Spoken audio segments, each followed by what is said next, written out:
Assalamu alaykum dostlar. Kanalimda көргөнүмө абдан кубанычтамын.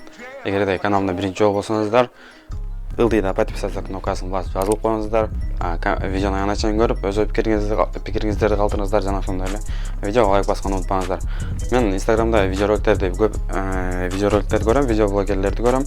Анан ошолордун арасында мага кээде бир кызыктай эле странный видеолорду көрөм да.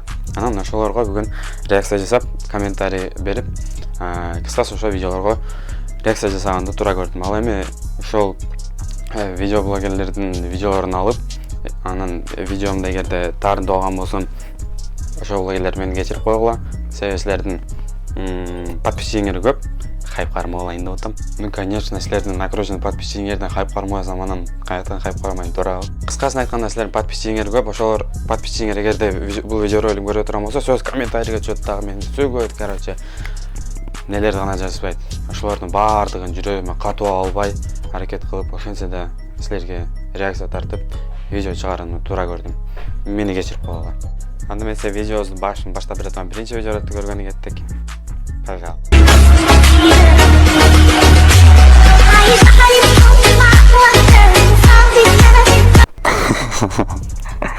Мен ушу видеороликти көрүпчү.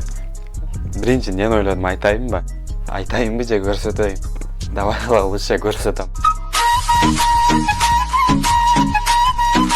Биздикилер мындай видеолорду аткарганда даже индустар экинчи орунда калат да. Гарантия берем. Антмесе экинчи видеороликти баштадык, кеттик.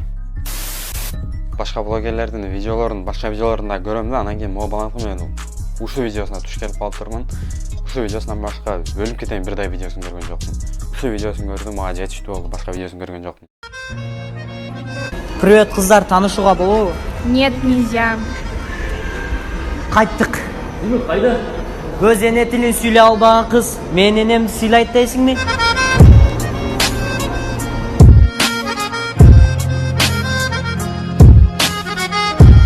Айланан блогерлер бир теманы тандагандан кийин, ошо темага ардап анан видео тартсаңар.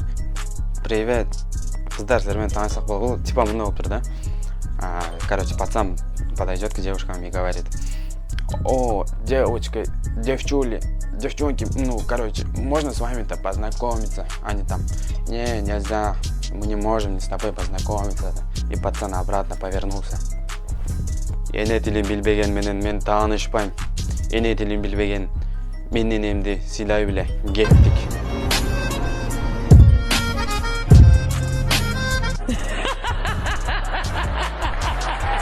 Анан мына үчүнчү видеону коюп берерден алдынча бир тема токтолгум келип турат да. Биздин вайнерлердин эмнегедир мындай ой жүгүртүүсү кыскаракпы, ой жүгүртүүсүн же каалашпайбы, же актив кармаш үчүн тезирээк видео тартыш үчүн узагыраак изилденбейби, кыскасы. Кантип айтса да билбейм, кыскасы. 50-ге 50 десем жаңылышам, где-то бир 30-40%-ын чет жактардан идеясын урдашат, же болбосо видеону один в один көчүрөт, же болбосо бир анекдотторду интернеттен карап туруп эле ошол анекдотторду аткарып коет да. Мен керек болсо аларды айтпайм, мен өзүм дагы вайнер болуп аракет кылып көрөйүн десем, ага чейин бул көп видео блогерлер тааныш эмесмин. Бир-эки вайн тартып баштагандан кийин блогерлер аябай эле көп экен Инстаграмда, ошондуктан мен тарткан жокмун. Керек болсо Инстаграмга кирип көрсөңөр болот. Ошол видеолорду дагы мен башында, мен бирок башталгычмын да. Эч кандай подписчигим жок, просто эле интерес кылып тартып баштагам. Ошо видеолордун 2-3 видеом тең анекдоттордон алынган да.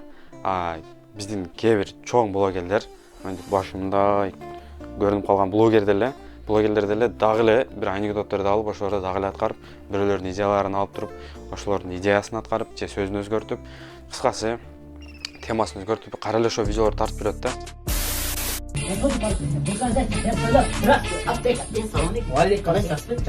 Айсан салам деген кездер ғой. Мен келдім. Қайерде? Не қылыш керек? Қана, сөз алайын. Айнаны көтей, тоқтап, не мақсатта кетіңіз? Мақсат деп қайда? Жасыңыз қанша? 91. Екеуміз 40 той көрмесін. Жеті айда. Короче, Овсянка ішке алпамыз. Мен Айштан ұқсаш келсе, яман. Айшта деп алайын. Айшта мен, Айшта. Төрдейм. Жеңем сен да. Қандай жеңем сен? Бұл жерге ішке келдім, осы қайта жеңем айтпас. Бұл жерде біздерге біз сұры берем, обычный. Ошодан өткен, иштейт болса кетет та бұл жерде. Жердің түзүшү қандай? Мен жердің түзілішімен мен ішім не дешесі бар, яман қызықтай адам кесі бар. Бұл жерде ақшатар бүт ошон толағыз да, ошодан өтпейсің. Бар, чикет. Үш бір штук. Кандай 3 пуштук подчипка? Тамаша болды. Төрт Пуштук болады. Кандай 4 пуштук подчипка? Ашта. Бана ашта деп аткандай. Обычный 3 пуштук дедің, 4 пуштук дейсің. Каяктагы нерселерди билбеген эме чипкачы.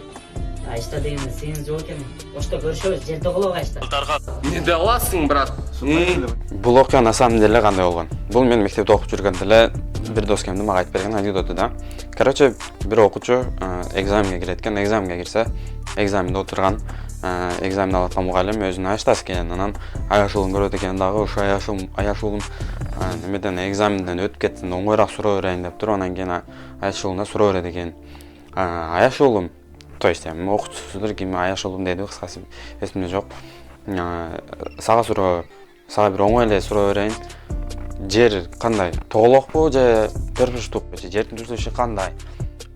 Окуучу жооп берет экен. 3 бурчтук. Жок, мындай подсказка берет экен. Дагы эле баягы 4 бурчтук. Жок, өткөн жоксуң, бар кет десе. Айтышат да. Эки тоо көрүшпөйт, эки адам көрүшөт, жер тоголок деп чыгып кетет экен да. Күлдүңөрбү? Мен күлүп көрөлүм, пожалуйста. Акча айта албасам күлүп көрөлүчү. ليل نهار عايش حياتي ليل نهار بكتب رواياتي Аббас дегеним, ооба, конечно, түшүнүп атам, аны эгерде биз айтканда кеңиреп телефон карап жүрө берсең, кызыңды башкалар алып кетет деген маани бергиң келип аткандыр бул видеодочу. Бирок, пожалуйста, бир нерсени түшүнбөй атам, мага түшүндүрүп койчу. Аны чехол менен нени көрүп кетип аткан элең? Пожалуйста, түшүндүрчү. Суранам, чехолдо эмне бар экен? Братан, мен сизди эми көптөн бери таанышпыз го. Биринчи жолу көргөндө сизде жигити бар деп ойлогом да.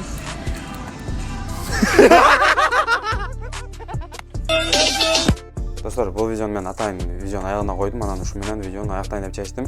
Анан аяктардан алдым мен ошо блогерлерге, то есть видеоблогер вайнерлерге бир суроо берип, анан кийин видео бүтүрөйүн деп айтып тура көрдүм да.